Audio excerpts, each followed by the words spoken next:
சீரியல்களின் full எபிசோடுகளை Sun டிவியில் ஒளிபரப்பான உடனே எக்ஸ்க்ளூசிவாக சன் நெக்ஸ்டில் மட்டும் ஃப்ரீயா பாருங்கள்.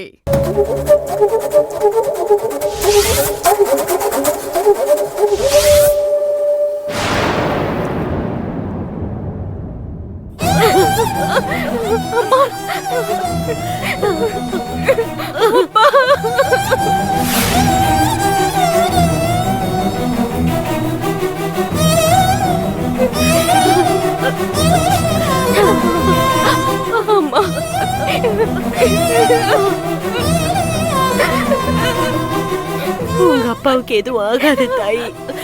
நான் செத்ததுக்கு அப்புறம் தான் அவரு உயிரே போகும். நீ தைரியமா இருமா.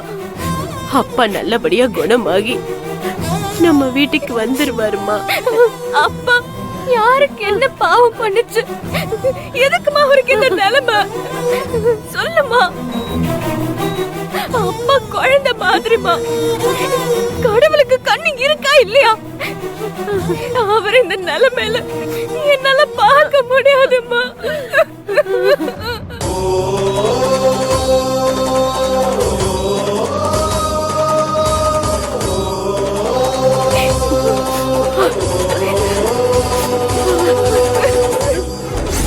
அவங்கள நேர்ல போய் சந்திச்சதுக்கு அப்புறம் எந்த முடிவானாலும் நாம எடுப்போம்.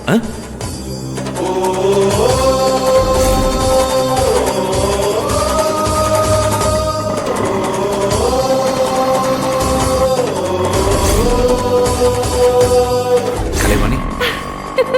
அப்பா அப்பா என்னப்பா ஆச்சு? உடம்புல எதனா அடிபட்டிருக்கா? ஏன் ஒரு மாதிரி சோகமா இருக்கிறீங்க? அதெல்லாம் ஒண்ணும் இல்லம்மா.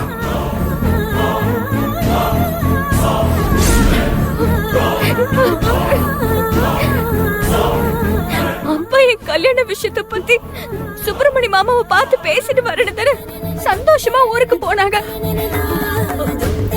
அங்க போன இடத்துல என்னம்மா நடந்துச்சு? ஏமா இப்படி ஒரு நிலைமையில இருக்காரு?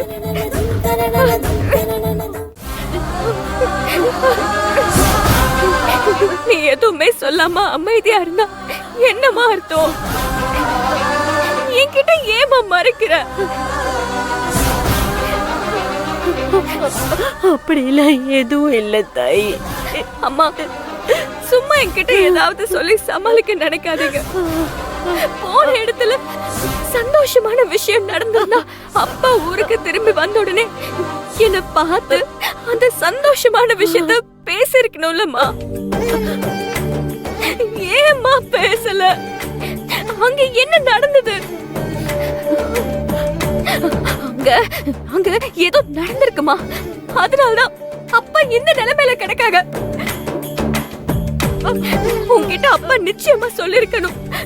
என்கிட்ட மறைக்காம சொல்லுமா.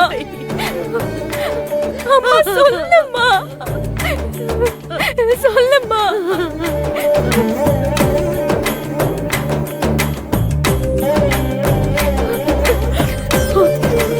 உங்க அப்பாவும் சுப்பிரமணி அண்ணாச்சியும் நகமும் சதையும் உடம்பும் உசுருமா ஒன்னா மண்ணா ஒரே தட்டுல சாப்பிட்டு ஒருத்தருக்கு ஒருத்தர் விட்டு கொடுத்து நட்புக்கு இலக்கணமா வாழ்ந்தவங்கம்மா.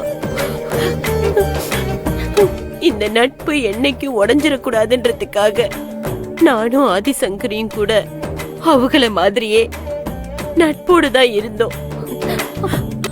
அந்த நட்பு இன்னமும் நம்ம உசுருக்குள்ள வாழ்ற மாதிரி அவங்க உசுருக்குள்ளையும் வாழும்னு நாம நினைச்சது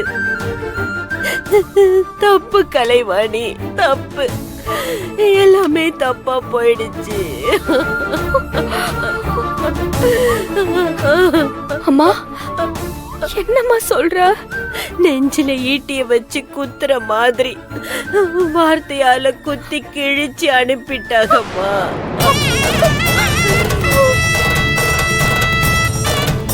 அவங்க ஒரே மக உசுர நீ காப்பாத்துல. அதுக்கு பிராயச்சித்தம்மா அவங்க வீட்டு மருமகளை உன்னை ஏத்துப்பேன்னு அன்னைக்கு வாக்கு கொடுத்தாங்க. அன்னைக்கு கொடுத்த வாக்கு இன்னைக்கு பொய்யா போச்சு தாயி.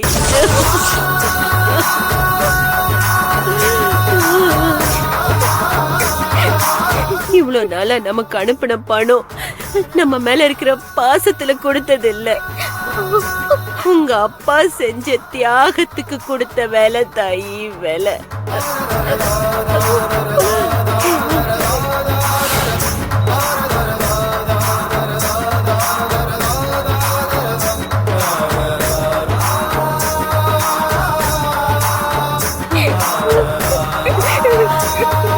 அன்னைக்கு நம்மளோட அவங்க பழகும் போது உங்க அப்பாவும் அவங்களும் ஒரே தட்டுல சாப்பிடும் போது, நல்லது கெட்டதுக்கு ஒன்னா மண்ணா போகும்போது, ஒரே குடும்பமா வாழும்போது, அப்போ அவங்களுக்கு இந்த தகுதி தெரியல. இப்போ அவங்களுக்கு தகுதி தெரியுதுன்னா அதுக்கு காரணம் அவங்க கிட்ட இருக்கிற பணம்.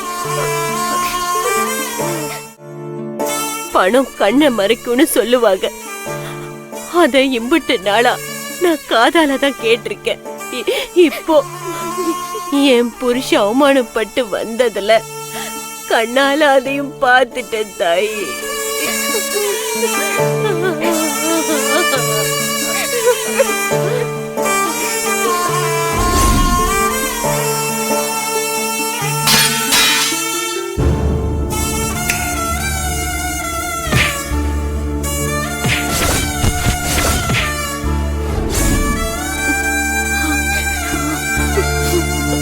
நாலு வருஷம் எங்க சந்தோஷமான வாழ்க்கைய அவங்களுக்காக நானும் உங்க அப்பாவும் இழந்தோம். உங்க அப்பாவோட துணை இல்லாம உன்னை கையில வச்சுக்கிட்டு நெருப்ப வயித்துல கட்டிக்கிட்டு வாழ்ற கொடுமையான வாழ்க்கையை தான் நான் வாழ்ந்தேன். உங்க அப்பா பொண்டாட்டி பிள்ளைங்களை பிரிஞ்சு நரக வேதனை அனுபவிச்சுட்டாரு. இது எல்லாமே சுப்பிரமணிய அண்ணாச்சி ஆதிசங்கரிக்காக தான். அன்னைக்கு சுப்பிரமணிய அண்ணாச்சி செஞ்ச கொலைக்காக உங்க அப்பாவுக்கு பதிலா அவர் ஜெயிலுக்கு போயிருந்தா இன்னைக்கு இந்த பணம், காசு, பேரு, புகழ் இதெல்லாம் உங்களுக்கு கிடைச்சிருக்குமா? நிச்சயமா கிடைச்சிருக்காதுமா. இன்னைக்கு நாம இருக்கிற நிலைமையை விட மோசமான நிலைமையில தான் அவங்களும் இருந்திருப்பாங்க. அவங்க வாழ்ற வாழ்க்கை அப்பா போட்ட பிச்சை. என் அப்பா அவங்க பார்வைக்கு தெய்வமா தெரிஞ்சிருக்கணும். ஆனா அவங்க மனுஷனா கூட பார்க்கலையேம்மா. அவங்கள மனுஷங்களாமா?